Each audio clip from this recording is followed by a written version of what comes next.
जैसा कि last episode में हमने देखा कि जियान ऑक्शन हाउस में था और अब इतनी बड़ी बोली लगने वाली थी और वो डिब्बा खुल जाता है। जियान आपस की चिलिंग को देखकर समझ जाता है कि ये चिल्स ऑफ हीलिंग है और ये फ्लेम 7th लेवल पर है।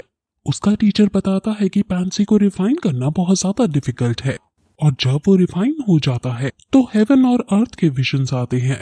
यहाँ हर कोई ग्रैंड मास्टर है और हर कोई इसे लेना चाहेगा ताकि वो इसकी मदद से पैंसी को आसानी से रिफाइन कर सके। डिब्बे के खुलते ही उसमें से पिल निकलती है और उसकी तरफ सब आकर्षित हो जाते हैं। इस पिल का नाम ये नैन यांग जुआन लॉन्ग बैन है। टीचर को कुछ होने लगता है एंड जियान जब उनसे उनके बारे में पूछता है तो वो उसे जब ये कहते हैं कि ये मैं तुम्हें बाद में बताऊंगा। सभी लोग इस पिल को देखकर हैरान थे, लेकिन नॉर्मल लोगों के पास तो इसको खरीदने के पैसे नहीं थे, इसलिए वो निराश बैठे थे। होस्ट बताता है कि एक ड्रैगन मास्टर जिसको मरे हुए अभी 7 दिन भी नहीं हुए हैं, उसमें से ये पिल बनाई गई है। होस्ट बताता है कि ये नैनयांग ना सिर्फ लोगों की एबिलिटी बढ़ाता है बल्कि और भी बहुत कुछ करता है। वो फिर एक एग्जॉल्टेड मैन के बारे में बताता है जो बहुत स्ट्रॉन्ग है। वो पहले सभी से हार जाया करता था और बुरी तरह घायल भी हो गया था, लेकिन जब उसने ये नैनयांग को हासिल कर लिया तो उसने डैन ऑफ डेथ को क्रिएट कर लिया और क्वीन साउंग को मौत के घाट उतार दिया और उसे ऐसा करने में सिर्फ 7 साल लगे। ब्लड सेक्ट का चीफ समझ आता है कि अब उसे इसे ही हासिल करना है। होस्ट बताता है कि इसको हासिल करने के लिए सिर्फ आपके पास पैसे ही नहीं होने चाहिए। जो भी इसको प्राप्त करेगा उसे 2 चीज करनी होंगी। स्नेक सेट की चीफ कहती है कि इसको तो मैं ही लूंगी। ब्लैक स्कल टॉम भी इसको लेना चाहता है। होस्ट कहता है कि जो सबसे ज्यादा पैसे देगा ये बिल उसकी हो जाएगी, लेकिन उसकी आइडेंटिटी स्ट्रेंथ भी वीक नहीं होनी चाहिए। टीचर कहता है कि अब यहाँ कुछ सही नहीं होने वाला है क्योंकि अब यहाँ लड़ाई होगी और उस लड़ाई में हम हिस्सा नहीं ले सकते हैं, इसलिए अब यहाँ से चलने में ही हमारी भलाई है। जियान खड़ा होकर वहाँ से जाने लगता है और फिर रास्ते में उसे याओ रॉक मिलता है जो उसके ऑक्शन में लगाई गई बोली के पैसे उसे देता है। जियान के पास $9,30,000 आ जाती है। जियान अब उनको ग्रीट करके वहाँ से चला जाता है, लेकिन जाते जाते याओ रॉक उसे एक ऑफर देता है और कहता है कि हमारी फैमिली के हेड आपके काम से इम्प्रेस हैं और अगर आप हमारे हेड से मिलो तो हमें खुशी होगी। जियान उनको पोलाइटली मना करते हुए कहता है कि उसके पास अभी थोड़ा काम है और फिर वहाँ से चला जाता है।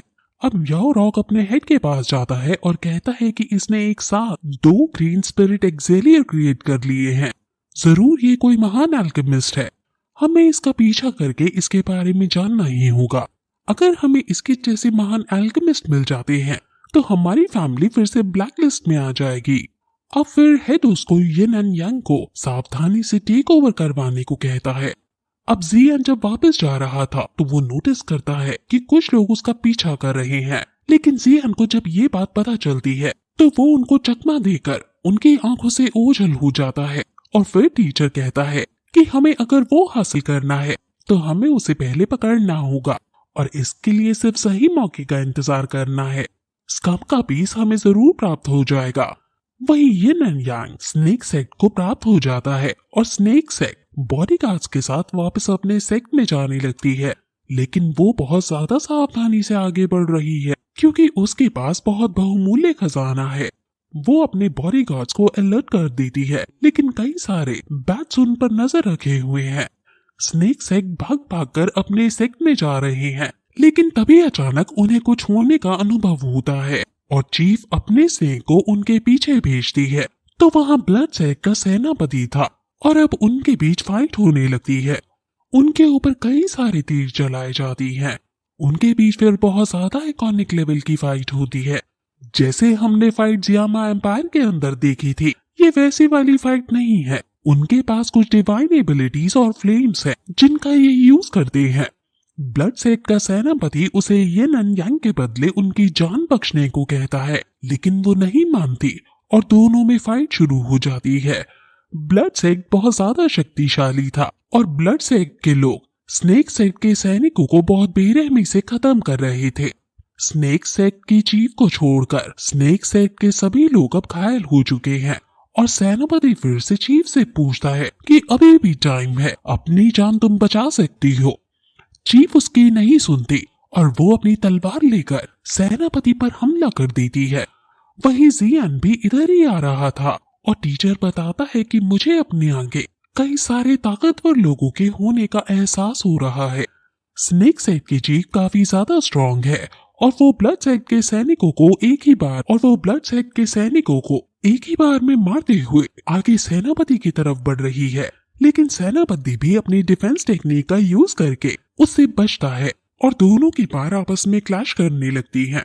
लेकिन एट द एंड सेनापति हार जाता है। लेकिन तभी वहाँ बहुत सारे बैट्स आ जाते हैं और चीफ पर हमला कर देते हैं और फिर सेनापति भी खड़ा होकर अपना सीक्रेट अटैक यूज करके उसके ही मरे हुए सैनिकों का खून लेकर चीफ पर हमला कर देता है और चीफ बुरी तरह घायल हो जाती है।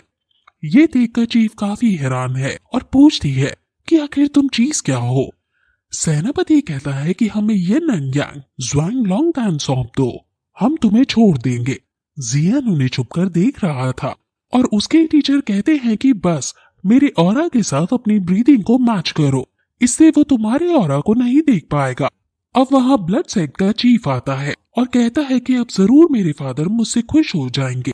स्नेक सेट उसे अपने पास आने से रोकती है और बॉक्स को लेकर कहती है कि अगर तुम आगे बढ़े तो मैं इसको तबाह कर दूंगी, इसे ना ये तुम्हारा हो पाएगा ना मेरा। सेनापति उसे कहता है कि तुम ऐसा नहीं करोगी। स्नेक सेट ऐसा करने लगती है, लेकिन तभी सेनापति स्पीड में उसके पास जाकर उसके हाथ पर वार कर देता है और उससे वो बॉक्स छीन लेता है। स्नेक सेट को काफी ज्यादा गुस्सा आता है और वो गुस्से में आगे बढ़कर सेनापति पर हमला करने चली जाती है। ब्लड सेट के बाकी लोग सेनापति को स्नेक से लड़ते हुए छोड़कर वहां से आगे बढ़ जाते हैं और अपने ब्लड सेट में जाने लगते हैं। टीचर कहती है कि तुम्हें सिर्फ ब्लड सेट का पीछा करते हुए राइट मोमेंट का इंतजार करना है। जियान स्नेक को देखता है, लेकिन टीचर समझ जाते हैं कि तुम इसको मदद नहीं कर सकते हो क्योंकि हमारे पास इतनी स्ट्रेंथ नहीं है। अब ब्लड सेट के लोग आगे बढ़ ही रहे थे कि तभी उन्हें एक सैनिक बताता है कि ब्लैक स्कल टॉम आगे है और वो शायद अपने सेट चाह रहे हैं। ब्लड सेट का ईविल चीफ समझ जाता है कि उसे अपने पापा को खुश करने के लिए ब्लैक स्कल टॉम का जो 3000 थंडर स्टॉर्म है उसे छीन लेना चाहिए। सैनिक बताता है कि ब्लैक स्कल टॉम के अंदर अभी वो टोटल 6 लोग हैं, जिसमें से 2 माइटी स्पिरिट के हैं और बाकी के सिर्फ बॉडीगार्ड्स हैं। अब ब्लड सेट फिर अपना मोर्चा ब्लैक स्कल टॉम की तरफ मोड़ लेती है, लेकिन तभी एक एल्डर उसे कहता है कि हमारा प्राइमरी गोल ये ननयांग को सेक में सेफली पहुंचाने का है और हमें उससे भटकना नहीं चाहिए। लेकिन चीफ एल्डर्स को धमकाते हुए कहता है कि क्या तुम लड़ने से डर रहे हो। वो फिर सभी लोग ब्लैक स्कल टॉम की तरफ आगे बढ़ जाते हैं। टीचर जियान को समझाते हैं कि उन दोनों की लड़ाई में हमें फायदा हो सकता है, इसलिए तुम्हें जल्दी से उनका पीछा कंटिन्यू करना चाहिए। और फिर हम ब्लड सेट को ब्लैक स्कल टॉम से लड़ते हुए देखते हैं और ब्लड सेट बेरहमी के साथ ब्लैक स्कल टॉम को हाथ पैर से कुचल कर दर्द से भरी मौत दे रही थी। लेकिन ब्लैक स्कल टॉम का चीफ जान बचाकर वहां से जब भागने की कोशिश करने लगता है तो एल्डर उसको पकड़ लेता है। वो कहता है कि अगर तुमने मुझे मार दिया तो मेरी क्लैन इसका बदला जरूर लेगी। एल्डर कहता है कि लेकिन उन्हें बताएगा कौन कि हमने तुम्हें मारा है। ब्लड सेट उसे मारकर 3000 स्टॉर्म हासिल कर लेती है, लेकिन तभी चीफ जियान को नोटिस कर लेता है जो झाड़ियों में छुपा हुआ था और उस पर अपना चाकू फेंक देता है। जियान उनके सामने आता है, जिस पर ब्लड सेट कहता है कि अब तुम्हारी बारी है। जियान कहता है कि तुमने मेरे बारे में सच जान ही लिया। और फिर इसके बाद ये एपिसोड यहीं खत्म हो जाता है।